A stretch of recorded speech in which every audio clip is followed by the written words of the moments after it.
Welcome to my YouTube channel all about pharma. In previous video we had discussed about disease rheumatoid arthritis. In today's video we are going to discuss about a disorder GOT. Let's start with the introduction of got. Got क्या है, या वो disease है, क्या वो disorder है? तो got basically एक डिसऑर्डर है। जो डिसऑर्डर किस तरीके से होता है कि जब हमारे जॉइंट्स के अंदर इन्फ्लामेशन, सूजन जब हो जाती है तो उसको हम गॉट बोलते हैं। अब वो इन्फ्लामेशन किस वजह से होता है? अब इन्फ्लामेशन होने का रीज़न है कि हमारे बॉडी के अंदर यूरिक एसिड का सिक्रेशन काफ़ी बढ़ जाए, या तो जो यूरिक एसिड क्रिस्टल है वो जॉइंट्स के बीच में जाके डिपॉजिट होना स्टार्ट हो जाए, तो जॉइंट में इन्फ्लामेशन होता है जिसकी वजह से गॉट कॉज होता है। अब गॉट जो है वो दो टाइप के होते हैं, प्राइमरी गॉट और secondary got. Primary got 90% cases में देखा जाता है जिसका कॉज अननोन है, और सेकेंडरी गॉट 10% केस में उसका भी कॉज अननोन है।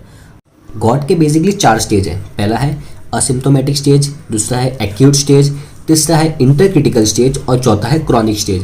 तो असिम्प्टोमेटिक स्टेज में क्या होता है कि यूरिक एसिड जो होता है हमारे प्लाज्मा में काफ़ी बढ़ जाता है एंड उसके हमें गॉट के कोई भी सिम्टम्स नहीं दिखते उसके अंदर। दूसरा है एक्यूट स्टेज। एक्यूट स्टेज में हमें फर्स्ट अटैक आता है गॉट का। तीसरा है हमारा इंटरक्रिटिकल स्टेज। इंटरक्रिटिकल स्टेज के अंदर हमें कुछ थोड़े बहुत सिम्टम्स दिखने लग जाते हैं। एंड लास्ट वन है क्रॉनिक स्टेज, जो सबसे खतरनाक है, जिसमें हमें एकदम ही लास्ट स्टेज में पहुंच जाते हैं गॉट के, हमारे किडनी में स्टोन होने लग जाता है, जॉइंट्स के अंदर इन्फ्लेमेशन काफ़ी हो जाता है, पेन भी काफ़ी अनकंट्रोलेबल होता है। ये एकदम लास्ट स्टेज में होता है। अब हम देखते हैं कि इटियोलॉजी क्या है, उसके कॉजेस क्या क्या हो सकते हैं। तो पहला कॉज ये है कि यूरिकेस एंजाइम की कमी होना, यानी कि डेफिशिएंसी ऑफ यूरिकेस एंजाइम। दूसरा कॉज ये है कि विटामिन ए की कमी होना, यानी कि डेफिशिएंसी ऑफ विटामिन ए। या तो जॉइंट सर्जरी हुई हो, कभी कोई भी किसी भी टाइप की सर्जरी हुई हो, या तो आपका वजन काफ़ी बढ़ गया हो, ओबेसिटी। दूसरा फैक्टर है कि आप काफ़ी मोटे हो, आप ओबेस हो, देन आप अल्कोहल कंजम्पशन करते हो, देन या तो एक हेरिडिटी फैक्टर हो सकता है, या तो आपके डाइट के अंदर काफ़ी प्रोटीन हो, जिसकी वजह से क्या होता है कि जॉइंट में इन्फ्लेमेशन होना, जॉइंट में पेन होना स्टार्ट हो जाता है। अब हम देखते हैं इसकी पैथोफिजियोलॉजी क्या है, ये डिसऑर्डर हमें किस तरीके से होता है। तो पैथोफिजियोलॉजी की अगर बात करें तो जो न्यूक्लिक एसिड होता है वो प्यूरिन बेस के अंदर कन्वर्ट होता है। देन प्यूरिन बेस जो होता है वो हाइपोजेंथिन के अंदर कन्वर्ट होता है with the help of phosphoribosyl pyrophosphate enzyme. Then hypoxanthine जो होता है वो जेंथिन में कन्वर्ट होता है with the help of xanthine oxidase. Then जो जेंथिन होता है वो यूरिक एसिड में कन्वर्ट होता है with the help of xanthine oxidase enzyme. Then uric acid 2 part में डिवाइड होता है, यानी कि पहला पार्ट होता है वो एक्सक्रीशन थ्रू यूरिन, या तो यूरिन के थ्रू एक्सक्रीट हो, देन दूसरा ब्लड में। अब ब्लड के अंदर जो यूरिक एसिड का लेवल काफ़ी बढ़ जाता है, जिसकी वजह से अब जैसे ही ब्लड के अंदर यूरिक एसिड का लेवल बढ़ा तो उसकी वजह से क्या होता है कि जो मोनोसोडियम यूरेट क्रिस्टल होता है, जिसको हम बोलते हैं MSU, जिसका शॉर्ट फॉर्म है हमारा MSU, ये क्रिस्टल, इसका फॉर्मेशन होना स्टार्ट हो जाता है एंड ये क्रिस्टल जाके जॉइंट्स में डिपॉजिट होते हैं, जिसकी वजह से इन्फ्लामेशन होता है और जॉइंट में काफ़ी पेन होता है। अब जो हमारे मोनोसोडियम यूरेट क्रिस्टल थे वो साइनोवियल फ्लूइड के अंदर जाके डिपॉजिट होना स्टार्ट हो जाते हैं। जैसे ही वो डिपॉजिट होते हैं तो हमारे जॉइंट में इन्फ्लामेशन होता है, और इन्फ्लामेशन के साथ ही साथ वो बहुत ही सारे इनफिल्ट्रेशन, यानी कि बहुत सारे WBC को जो प्रॉपरली फिल्टर्ड नहीं हुए, वो बहुत सारे WBC को भी वो प्रमोट करता है, जिसकी वजह से क्या होते हैं बहुत सारे अदर इन्फ्लामेटरी सब्सटेंस रिलीज होते हैं। जब इतने सारे बाकी के इन्फ्लामेटरी सब्सटेंस रिलीज होंगे तो क्या होगा, अल्टीमेटली क्या होगा कि इन्फ्लामेशन कॉज होगा, पेन होगा और रेडनेस और स्वेलिंग होगी जॉइंट के अंदर, जो कॉज करेगी गॉट।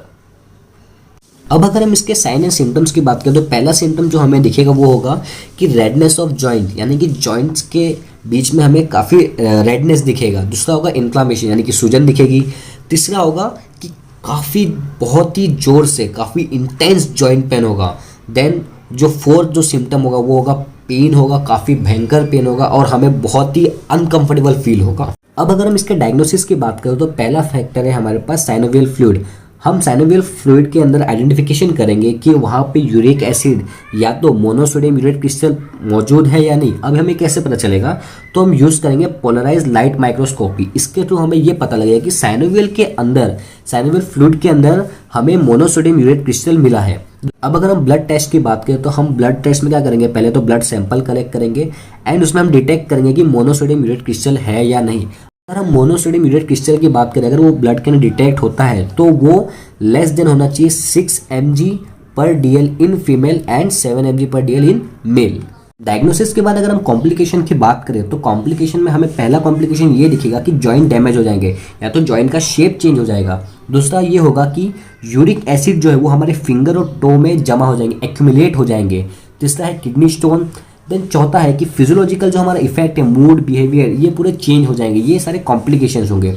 अगर हम इसके ट्रीटमेंट और इसके मैनेजमेंट की बात करें तो ट्रीटमेंट और मैनेजमेंट में हमारे पास ऑप्शन है पहला NSAIDs यानी कि non steroidal anti inflammatory drug. अब ये जो है वो ट्रीट करने में यूज़ होती है एक्यूट गॉट को। जो हमारे एक्यूट गॉट की जो कंडीशन है, अगर हमें फर्स्ट अटैक ऑफ गॉट आता है तो NSAIDs उसको ट्रीट कर सकती है। उसके एग्जाम्पल है इंडोमेथासिन एंड नेप्रोक्सिसोन।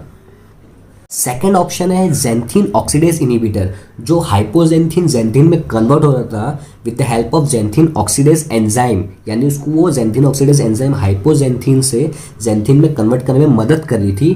तो अगर हम लोग ज़ैंथीन ऑक्सीडेज इनिबिटर लेते हैं तो वो क्या करेगा, फॉर एग्जाम्पल है उसका एलोपिनॉल। तो एलोपिनॉल क्या करेगा, उसको इनिबिट कर देगा, यानी कि ज़ैंथीन हाइपोजेंथीन उसको जो कन्वर्ट कर रहा है ज़ैंथीन के अंदर, तो उसको इनहिबिट करेगा, जिसकी वजह से क्या होगा, यूरिक एसिड का लेवल डिक्रीज हो जाएगा।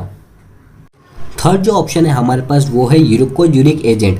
अब यूरिकोज यूरिक एजेंट का काम क्या है कि वो क्या करता है कि जो यूरिक एसिड का जो एक्सक्रीशन है थ्रू यूरिन वो बढ़ा देता है। फॉर एग्जांपल अगर हम बात करें प्रोबिनेस एसिड की, तो वो क्या करेगा कि जो यूरिक एसिड का रीअब्जॉर्प्शन है उसको डिक्रीज कर देगा by blocking reabsorption transporter urate 1 and OAT4। इसको वो ब्लॉक कर देगा, जिसकी वजह से क्या होगा कि रीअब्जॉर्प्शन जो होगा वो डिक्रीज हो जाएगा यूरिक एसिड का। देन दूसरा एग्जांपल हमारे पास है सल्फीन पायराजोन। अब सल्फीन पायराजोन का काम क्या होगा कि यूरिक एसिड का वो एक्सक्रीशन थ्रू यूरिन वो बढ़ा देगा। देन फोर्थ हमारे पास ऑप्शन वो है कॉल्चिसिन।